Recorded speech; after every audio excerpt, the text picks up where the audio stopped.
then you need to set limits for the safety of the child and how his behavior can affect others. Like if your kid is giving you difficult time, any age it could be, it is not good for the safety, then what you need to understand is you have to still reinforce that limit even if the child doesn't like it. And you have to maintain that limit to help child understand that they are responsible for their actions. If they behave in a, for example, if you give me attitude, I'm so sorry, it will be very difficult for me to allow you a certain thing. And the kids come up and say, well, I'm a grown up person, I'm almost 17 or 18 or 19. And you tell them, if you behave as a 17 or 18-year-old should behave, only then you will be allowed to have this certain privilege.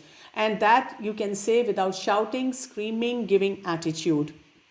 So kids, they resent guidelines, they rebel firm limits because they think different as they have different environment.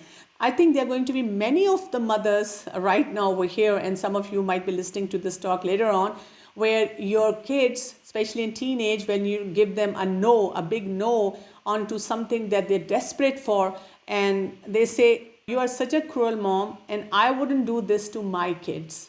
I'm pretty sure many of you heard this from your kids. My kids also tell me. So one of them said to me, I will never do this to my kids. And every time they say this to me, I just laugh it off and I say, the tragedy is I used to say the same to my mom and I ended up doing exactly what she was doing. So why do I have to give them big lectures on that? Let's make it into a pleasant experience, because for me, the important thing is I want to encourage them. I made my point and I'm not letting them do a certain thing. But again, the bonding has to be there. So love, protection and care, when we talk about it, all of the kids, any age, they need that. Infants, they need total protectiveness. And that's why they're always clingy, always there with us. The rest of the age group of the children, for them, we can give them a gradual allowance so that they can problem solve. This should be our target for them. And for teens, we need to put in such an effort that we have such a strong bonding with them that they understand that they can make important decisions for themselves with the parental input. And that's where we need to bring them. Our bonding has to be in such a manner that our children understand that. But having said that, there is a parenting struggle. You have to concentrate on the child's weakness. No matter how much you try, if you understand, for example, if you have a child who takes a lot of peer pressure, what are you going to do about that child? Would you let him be on his own to be with his friends? No, you can't. You have to be extra vigilant and careful. Or you're living in a neighborhood where all the kids are very nasty. Then sometimes we end up telling our children continuously about the weakness that they have, and we forget how we can build on the strength of our children. This just automatically happens with us. And children, they spend most of their emotional energy looking for proof of this parental perception. Now, over here, I'm going to give you a list of dialogues that we say, and they're so commonly heard by our children. But let's see how they breach that relationship. Now, when you say, what are you doing that for? You know what the kid hears?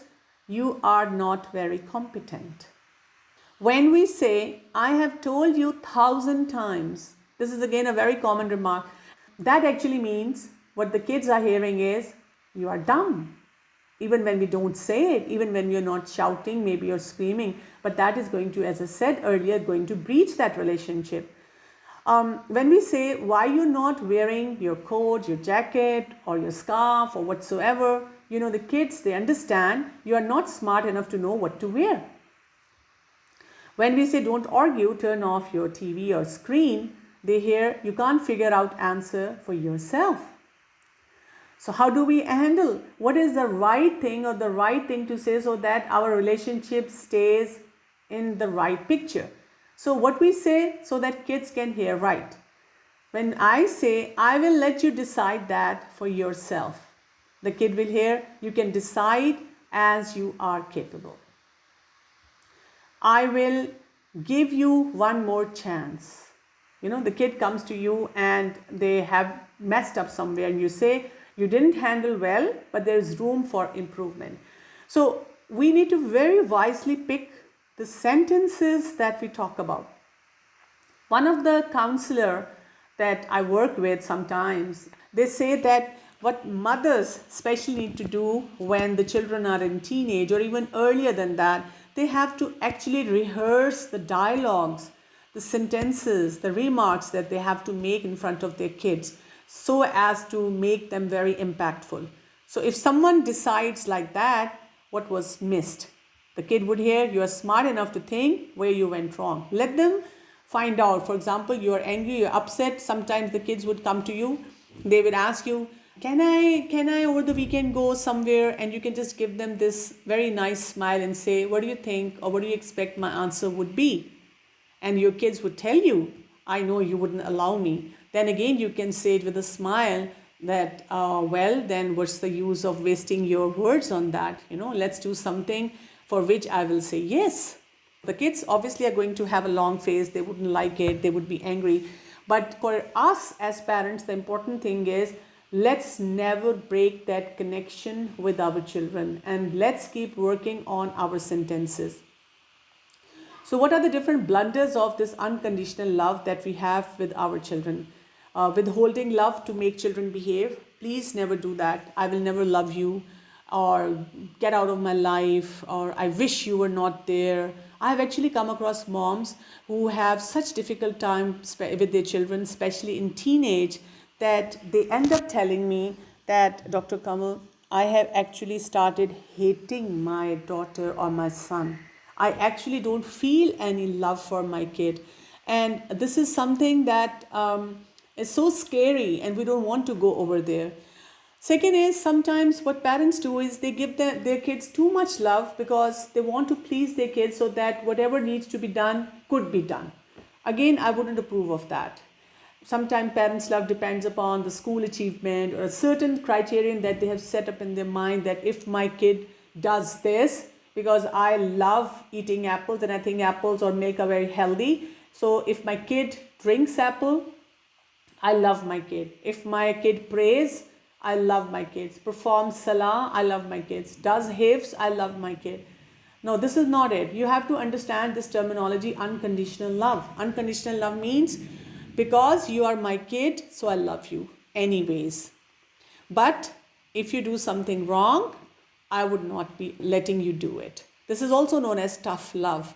Tough love is another area where we explore the very, very difficult children and how we can still have a relationship with them, still have bonding with them, and at the very same time, stop them from doing something which is harmful.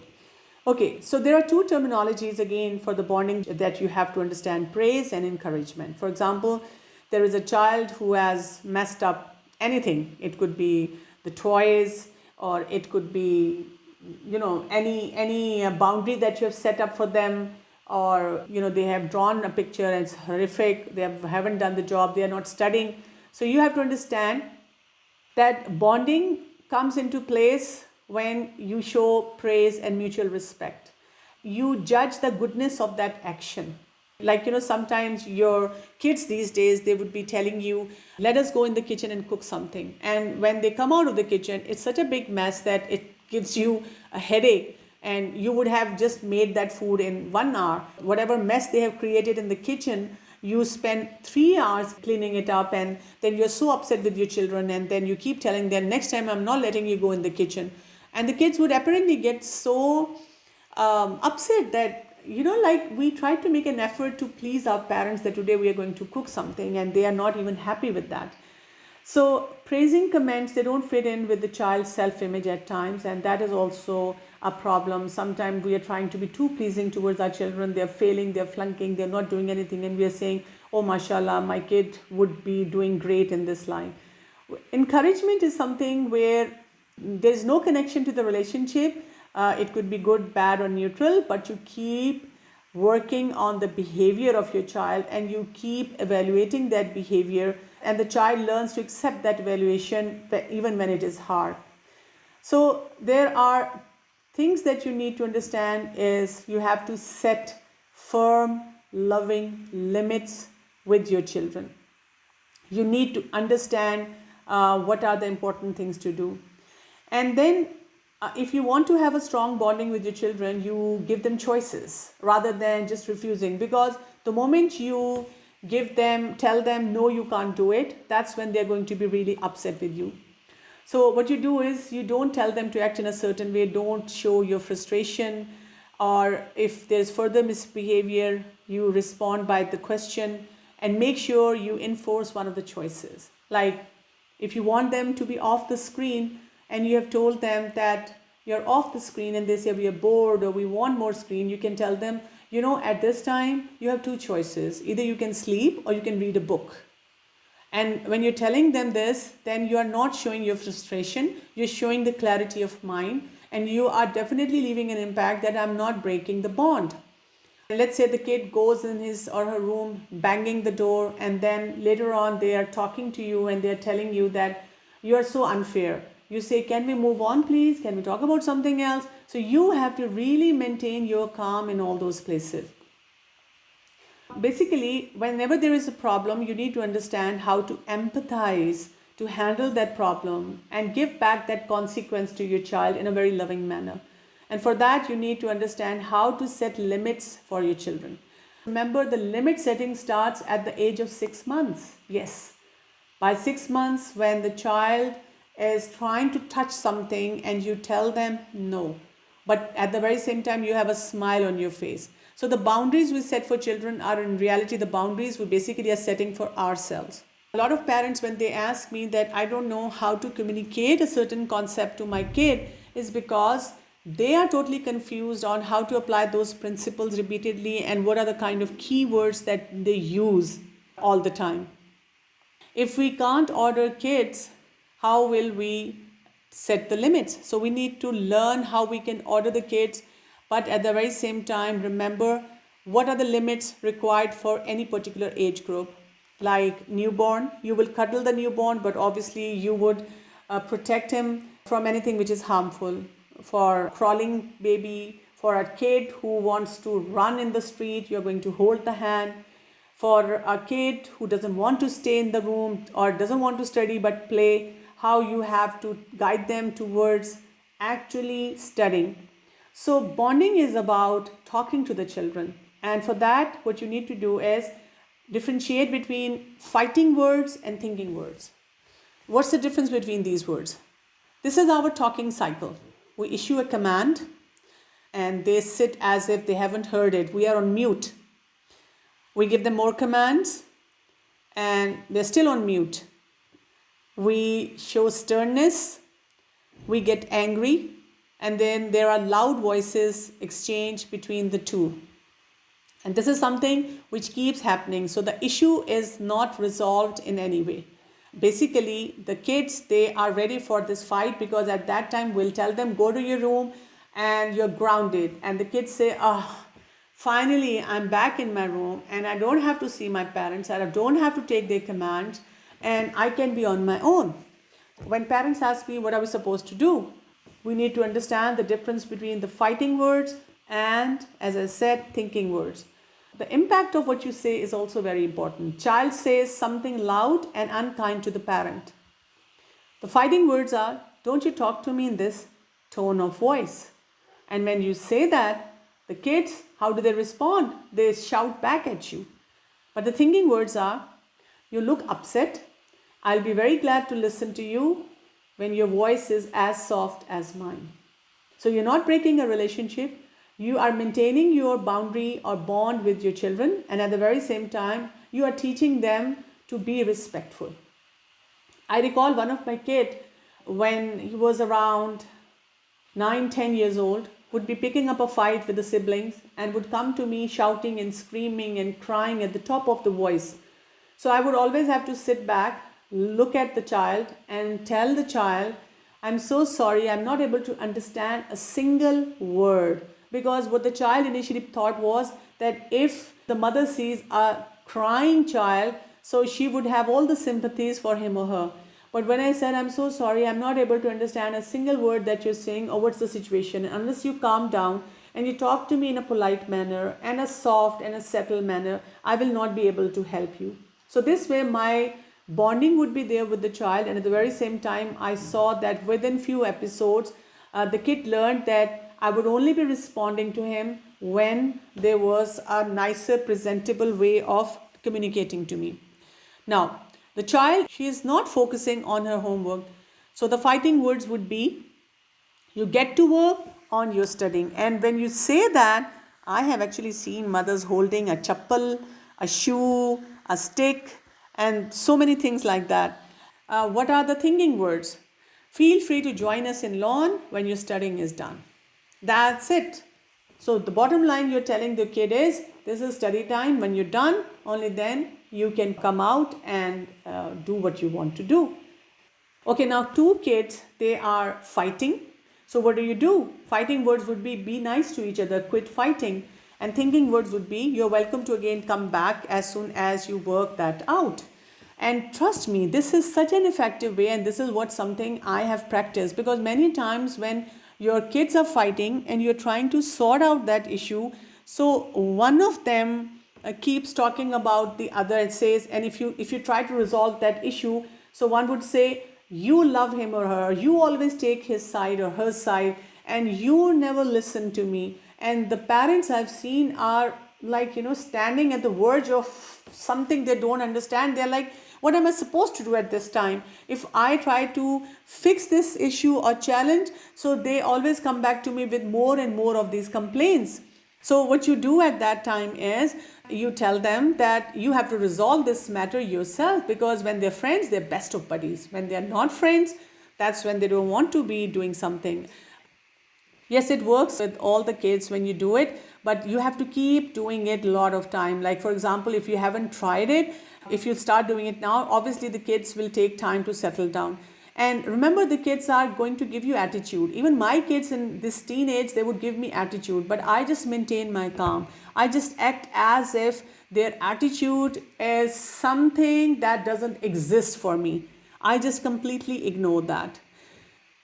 So child won't do his chores. What do you do then if the children don't do it? Fighting words would be, I want that work done now. But thinking words would be, I can allow you game as soon as your work is done. Okay. So what you do is, basically, when we say bonding with our children, and we have lot of list of chores that we want them to do, because that is something which is going to help streamline their life. So what you do at that time is, when the kids, you feel that they are not listening to you and you want them to do it, so simply what you have to do is you have to keep practicing these things. Okay, how to maintain this calm? Very easy. You do your stress management, you stay healthy in your eating habits, your sleep patterns, and also learn these techniques and keep applying these techniques. I mean, there are times when I also feel upset, and then I sit down and I ask myself, where did I go wrong? What words I chose to talk to my son or my daughter which did not give me the right results? And that's when I immediately start thinking that next time when similar situation arises, what am I going to do then?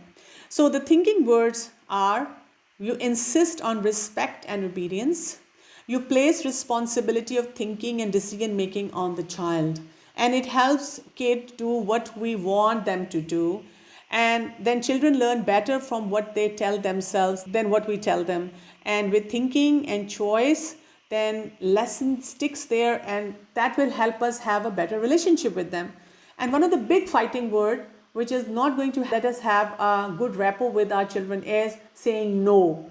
So I was reading in different places and says parents of 2-year-old use it 77% of time. First words many kids learn is no. And ultimately when they're grown up, they totally ignore it. They are like, let my mom or dad say it, because that's all they do all the time. And it means maybe or yes, because when we say no and we are pressurized, we are angry, we are on the edge. So our kids, they understand that, they can always manipulate us. So use it very seldom, but when you use it, you need to mean it.